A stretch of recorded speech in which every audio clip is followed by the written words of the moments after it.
All right, so hi, I'm Emily Domanico. I'm a transit analyst at CTPS, which is Central Transportation Planning Staff, where we are staff to the Boston Region Metropolitan Planning Organization.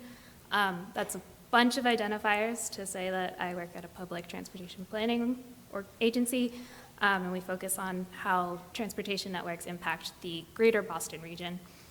Today I'll be talking about a project that relatively small. I submitted some funding and got some research money for it, and no one quite asked for it yet, but I think it's important, and it's something that I hope to build on in the future. So I'll be talking about steps towards identifying durable ridership corridors within the MBTA's bus network. Just a quick note, any concerns accessing this information, please reach out. Happy to help field any of that. So within this presentation, I'll touch on some background for the project, some goals that I had, how it all came together, and some challenges and takeaways. But to start, I do want to identify a couple, just two key transit maps. There's more than two, but we'll start with two for now. We have the MBTA's full system map on your left. And it's an excerpt of the MBTA's full system map. It is one of the few places that represents a pretty complete picture of the MBTA's bus network. Depending on how you count, there's about 170 routes that kind of extend far into the region, and they go on one-way streets, they overlap, they wind, they intersect. And then on your right is a map of the bus network, but it collapses that network down to one line per road. And these maps have serve very different tasks. The system map, it prioritizes representing the different routes. It supports wayfinding. It helps with questions like, where is Route 47? And it's in there, you can find it. Where does it go? How can I get there? Where does it take me? In contrast, when analyzing the bus network, I found that it's been helpful to approach the bus network from a very different perspective.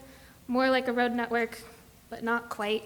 The direction of travel, the bus stop locations, the trips, the routes, all of those details that the schedules contain, they still need their place on these shapes, and we need minimal to ideally no overlapping between segments traveling the same direction.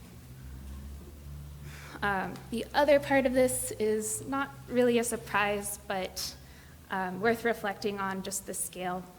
So on the graph here with COVID, we're looking at the average weekday ridership from July 2018 to March 2022. And you can see this sharp decline in March 2020. The yellow line at the top represents all bus routes, so just keep that in mind for this. On a pre-pandemic fall weekday, the buses carried around 400,000 passengers.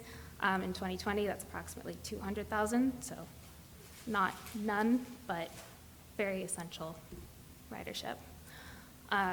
And worth noting that the buses retained the highest percentage of pre-pandemic ridership throughout the pandemic, and that's something that we're going to definitely focus on. So I started on this project to identify where within the bus network passengers continue traveling at relatively high rates. And part of the motivation was to find just a list of key places where buses matter. And this is something that we're tasked with a lot at a planning level, is can you give me the top 10 places? And I'm like, but there's so many places. So this process is sort of to support that effort and try to build up that process. And to do that, I gave myself the task of developing an automated process to digest the GTFS schedules, to build stop-to-stop segments, and then further to build non-overlapping subsegments. And quick definition, GTFS stands for Generalized Transit Feed Specification. Just Google GTFS. It's the file format that transit agencies use to share their service with the world, namely Google Maps. And it's a really rich play-by-play of what's supposed to be happening in the bus network. So two key inputs, the GTFS schedules from fall 2019, 2020, 2021, and that's where the network structure is going to come from, and then the bus ridership for those corresponding seasons, and that's coming from APCs, or automatic passenger counters, and I'll get back to this soon.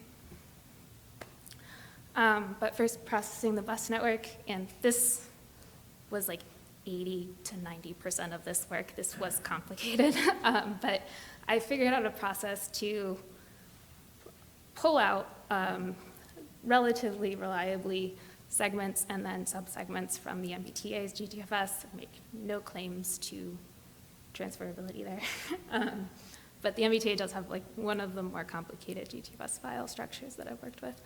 And a few key libraries to point out. This is mostly done in R, and the GTFS2 GPS is a really fun one that will route along transit shapes and give you points along the way, so your lines become points, and then you can kind of collapse them and mold them. And it solves a stop snapping issue that if you've tried to solve it, you know it's really hard.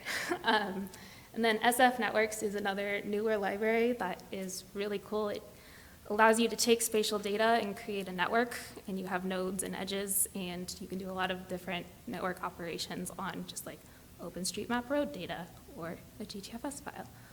So spotlighting that. Then looking at ridership, the ridership comes from automatic passenger counters that count boardings and alightings on buses. Notably, we don't have passenger level trip data, and the source of kind of computing that post-processing, kind of nobody had confidence in that mid-pandemic, so it was an interesting time. The APCs themselves can be quite messy. They're often incomplete. Sometimes trips don't get covered because there's not 100% APC coverage. But every fall, the MBTA produces a composite day to reflect the fall schedule. So we're using that here for simplicity, and it will like continue to be produced, so this could continue as work. And from the composite day, we can pull loads, which are the number of passengers on board the bus throughout the trip. And key here is that passenger loads and trips are additive at a segment and subsegment level, so it's very convenient. And to explain this, because it's worth, if you don't get this part, then the rest of it doesn't make sense. So let's say we have a really simple network here, and we have our orange bus that carries passengers from stop A to stop D, and you have 1,000 passengers going on 100 trips a day. That's a rate of 10 passengers per trip.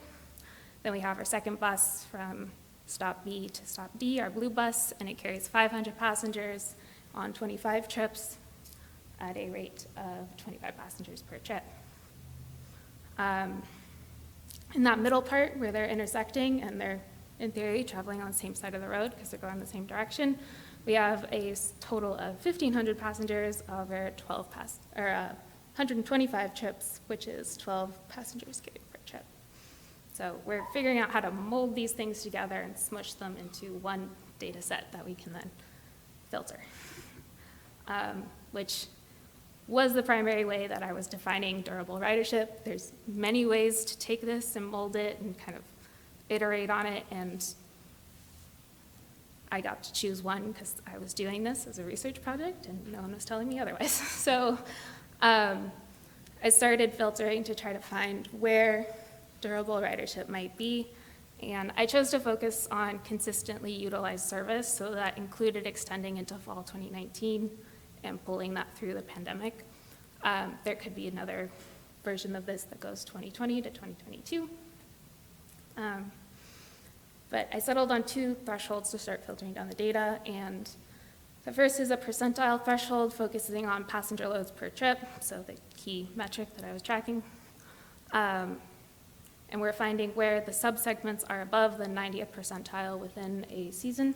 So, for example, in that bottom fall 2019, with that green line, we're looking for everything to the right of the line, so where there's really high numbers. We're looking for that high tail.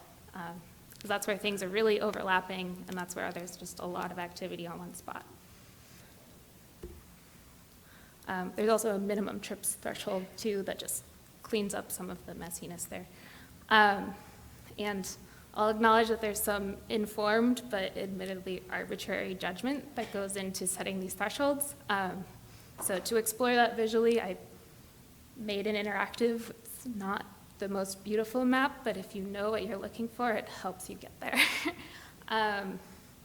And how I settled on these numbers, it was very informed by the purpose that I set myself. So I was looking for an actionable list to point to in the bus network at the end of the day of these places are where it matters. So these numbers helped me get there.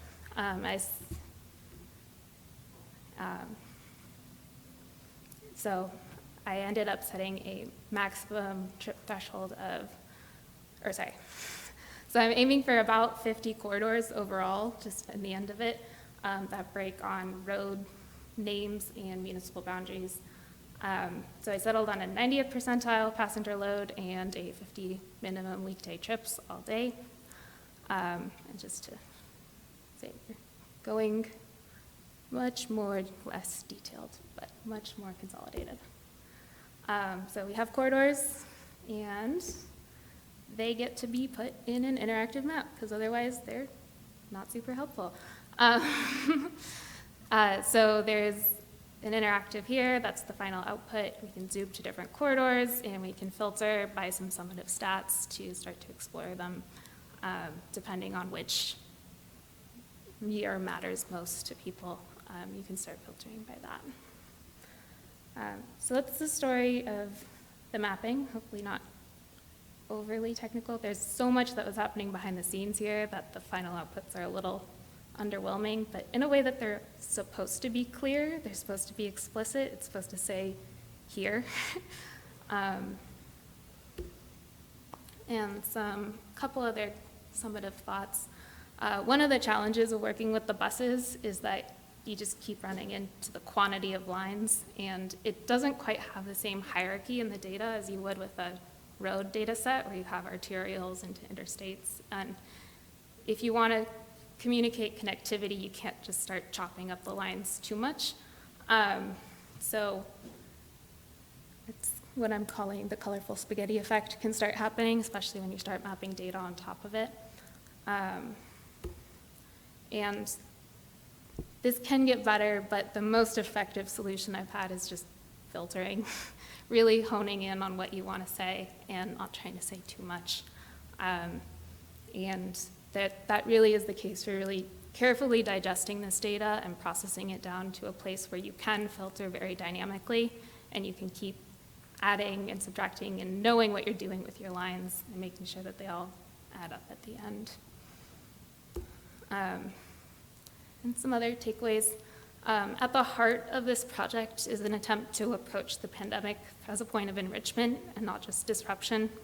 2020 and beyond is definitely a disruption in many ways, but throughout the pandemic we've seen how transit can serve as an essential service, and tried to take that as an important point of making a product better, not just saying no data.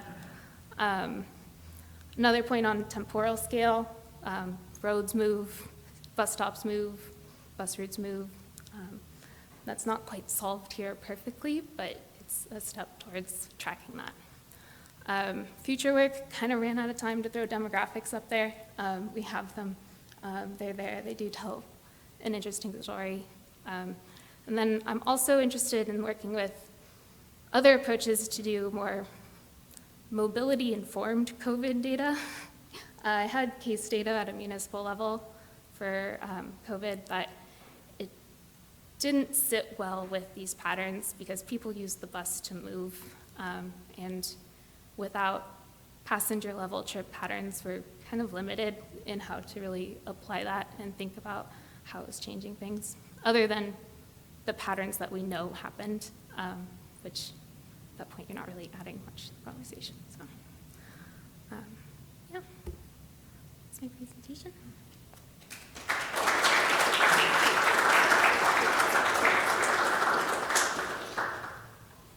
We have time for questions if anyone has a question. Lots of time. Cindy, I'm going to give you the mic.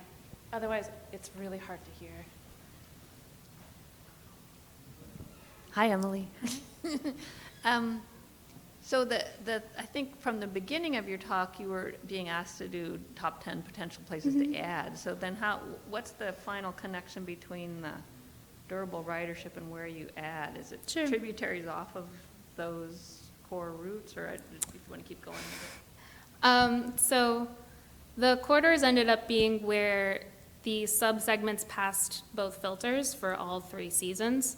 So those are the areas where it was highest continuously, and high being relative to the season itself, right? So you're not going to measure 2019 by 2020 standards.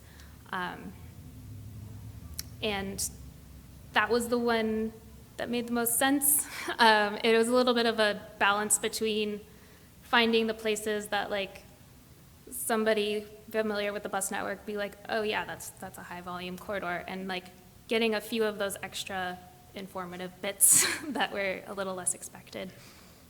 Yeah. Anyone else? Okay. Well, think on that and ask her more questions later. Thanks again, Emily.